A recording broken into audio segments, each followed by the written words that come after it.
যা যা আছে এখন আমি তোমাকে সব ধরবো। তুমি পরীক্ষা খাতাতে ঠিক যা যা লিখেছো আমাকেও কিন্তু তাই তাই বলবে, অন্য কিছু কিন্তু বলবে না। হ্যাঁ, কিন্তু আমি তো সব ঠিকই লিখেছি মা।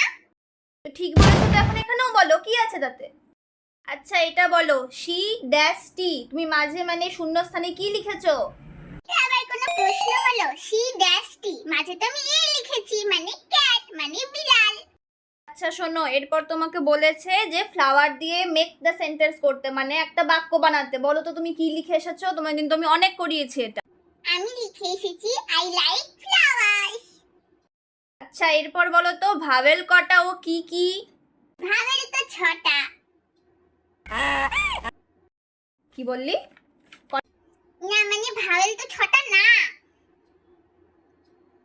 তো ভাবেল 6টা না তো কটা? বলো কি লিখেছো?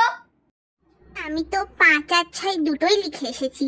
এক কাজ করি, 5টাই বরং মাকে বলে দিই। ভাবেল হচ্ছে 5টা। এ, হ্যাঁ, ই, ই, আই ও ডাব্লিউ। না কি বললি আবার বল। ডাবলু? না মানে আমি বলতে চাইছিলাম মা, এ ই আই ও ইউ, আমার নামটা ইউজি ছিল। নামটা ঠিক করে লিখেছি কিনা কে জানে। না আমি একটাও ভুল করিনি, আমি সব ঠিক করেছি। মানে এবারে আমি পুরো নাম্বার পেয়ে যাব। আমি তো আগের বারে তো পুরো নাম্বার পেয়েছিলাম, তাই না? তো বুঝতেই পারছি তুমি কত পুরো নাম্বার পাবা। আগের বার যা করেছো করেছো, এখন আর এই নিয়ে কোনো কথা নেই, সব ধরে নিলাম। কালকে তোমার বাংলা পরীক্ষা আছে, এখন আমি 1 নাম্বারও কাউকে দিইনি মা, কাউকে না। খুব ভালো করেছো, এবার ঘুমাও চলো।